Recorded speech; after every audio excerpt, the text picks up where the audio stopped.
Muito bom dia para você que está nas oitavas de final da Copa do Mundo. Uma ótima sexta-feira para todo mundo, chegando com as primeiras notícias do Fluminense. Final de semana chegando, agora é ansiedade a mil, expectativa lá no alto, porque segunda-feira que vem, meus amigos, que jogo, senhoras e senhores, e que momento incrível a gente está vivendo. Fluminense e Inter de Milão em Charlotte, a gente vai estar lá para acompanhar tudo de pertinho para vocês. Agora temos finalmente todos os confrontos das oitavas de final definidos com os resultados de ontem.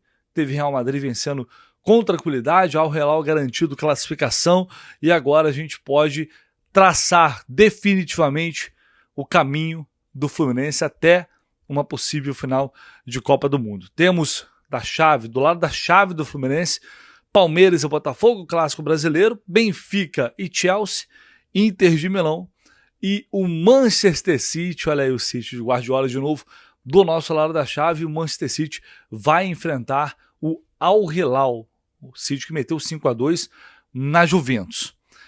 Então, se a gente sonhar um pouquinho e tornar possível essa vaga nas quartas de final, o Fluminense, consequentemente, enfrentaria o vencedor de Manchester City ou Al Hilal. Esse é o caminho, podendo pegar numa semifinal um dos brasileiros, pegar um clássico numa semifinal, além de Benfica e Chelsea. Esse é o caminho do Fluminense até uma possível final de Copa do Mundo. Do outro lado estão o PSG. PSG vai enfrentar o Inter Miami, Flamengo e Bayern de Munique, Borussia Dortmund enfrentando o Monterrey e Real Madrid e Juventus, o grande embate europeu dessas oitavas de final. Bom, o Borussia, ele, pelo que jogou nessa primeira fase, nessa fase de grupos, não acho que o Borussia mereceu o primeiro lugar e o Fluminense a segunda colocação, né? Se o Fluminense tivesse jogado um pouquinho contra o Mamelodi, um pouquinho mais, teria sido suficiente para terminar essa fase de grupos na liderança, que para mim talvez fosse até mais justo, né? No fim das contas, eles acabam tendo uma, entre aspas, uma facilidade um pouco maior, né? Sempre porque em tese é uma coisa, na prática é outra, mas depois, numa possível quarta de final, já pega Real Madrid ou Juventus, né? Do outro lado de cima da chave tem Bayern, tem PSG, então é uma questão do ponto de vista, né? O Fluminense caiu de um lado, teoricamente, um lado um pouco mais fraco da chave, mas tem um adversário dificílimo, né? Agora, nas oitavas, um time que acabou de vir de uma final de Liga dos Campeões, né? Ou você pode ser um adversário um pouco mais fraco, mas ter uma chave mais pesada. Muito difícil escolher isso para mim. Eu acho que é um tipo de competição que você tem que estar preparado realmente para o que vier. A gente já sabia que lá atrás, até falei sobre isso ontem aqui, né? A projeção que a gente fazia era de termos o Fluminense na segunda posição, atrás do Borussia e a Inter de Milão como líder do outro grupo. Foi exatamente o que aconteceu. Talvez não exatamente da forma como a gente imaginava, jogando muito contra o Borussia, jogando pouco no último jogo contra o Mamelodi, mas foi exatamente da forma como, se tivesse que arriscar lá atrás, muitos arriscariam essa opção, né, de fato terminar na segunda posição e enfrentar a Inter de Milão. Agora o Fluminense treina, tem duas atividades até segunda-feira, hoje já em Colômbia. O Fluminense retornou ontem para Colômbia, treina neste sábado, treina no domingo e depois viaja na sequência para para Charlotte, onde fará todo aquele protocolo pré-jogo da FIFA, né, permanece lá para o jogo, e depois, se o Fluminense avançando ou não avançando, o Fluminense não volta mais para Colômbia e ficará baseado em Orlando. Essa é a ideia a partir de agora. O Fluminense vencendo ou sendo eliminado, não importa, ele só volta para... Ele vem aqui para Orlando e não volta mais para a Colômbia. E se for eliminado, se isso acontecer, o time não volta imediatamente para o Rio de Janeiro, volta apenas 3 ou 4 dias depois, porque não tem aeronave disponível.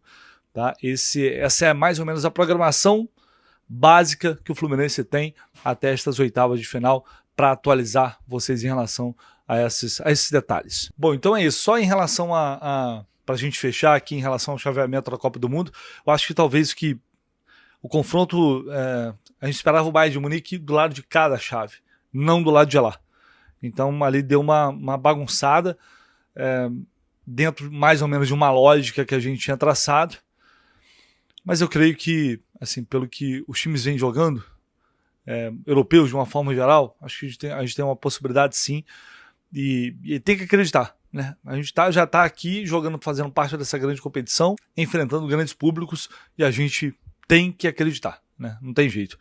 Deixa o like aí, por favor, se você ainda não deixou o seu comentário, se inscreva aqui no canal também, é muito importante, conto com a ajuda de todos. E vamos lá, mais algumas informações importantes aqui. Eu sei que tem muita gente preocupada com o Thiago Silva. Thiago Silva tem uma lesão, não tem uma lesão, preocupa, vai voltar para a oitava de final contra a Inter de Milão, é cedo para dizer, então eu vou trazer o que eu tenho de informação em relação a essa situação do Thiago Silva. Ele realmente sentiu dores musculares, sentiu um incômodo, e a comissão técnica, junto com o departamento médico, entenderam que escalar o Thiago Silva, forçar, poderia significar uma lesão. Aí sim, talvez uma lesão mais grave, uma lesão mais problemática. Então o Thiago Silva saiu do jogo contra o Mamelodi porque foi um ato de prevenção.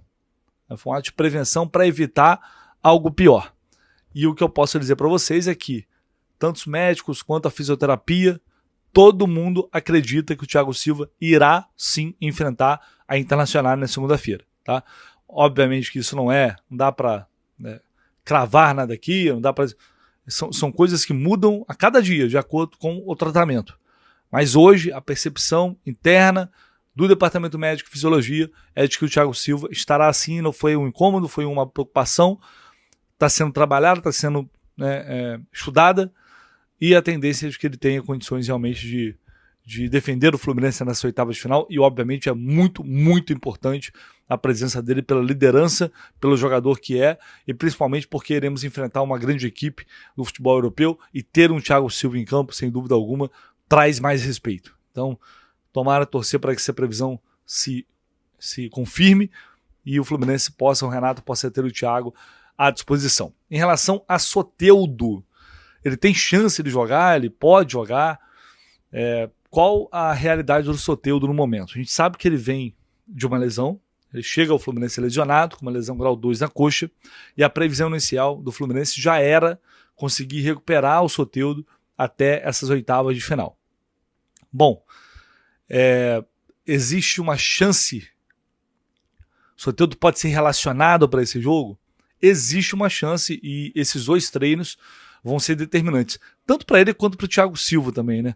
Mas no caso do Soteldo é mais complicado porque ele está vindo de fato de uma lesão, né, que já teve recentemente, se recuperou, foi convocado, teve outra lesão, aquelas lesões em sequência, e são lesões que precisam ser bem tratadas, são lesões que precisam de uma atenção especial do departamento médico do Fluminense. Então, não dá para descartar, mas diria ainda, assim, pelo que eu vi, eu acho improvável.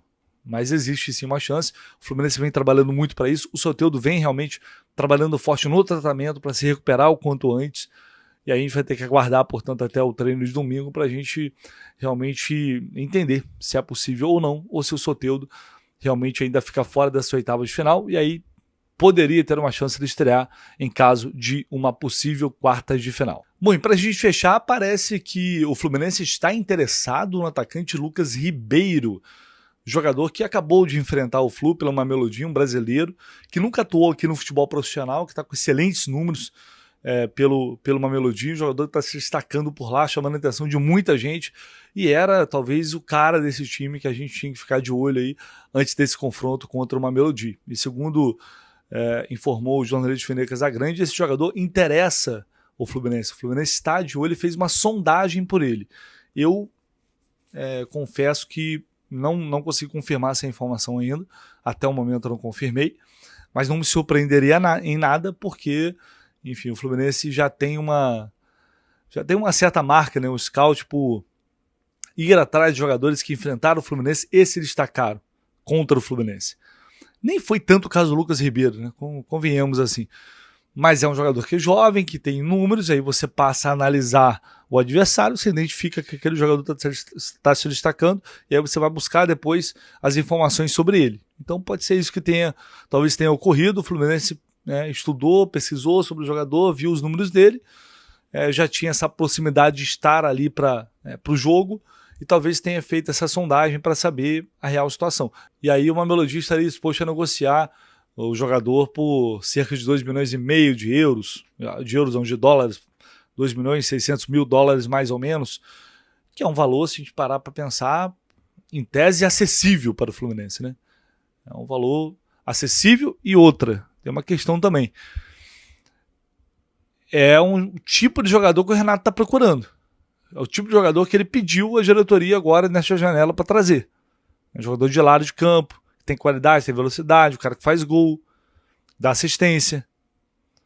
Então, assim, faz todo sentido. Pelo tipo de jogador que o Renato vem pedindo, pelo que a diretoria do Fluminense já buscou, esse jogador faz bem o perfil, não descartaria de fato essa possibilidade não. Mas também parece que ele está negociando com o clube do Catar. Já tem outro clube do Catar que entrou nessa briga aí, buscando informações sobre ele, aparentemente com uma negociação em andamento, e aí, enfim, no caso do Fluminense, qualquer outro interessado teria que tentar entrar e atravessar esse negócio. Mas é um jogador bem interessante. Assim, eu tinha visto dele antes do jogo, até fez uma boa partida, mas acabou sendo no segundo tempo. É um jogador interessante.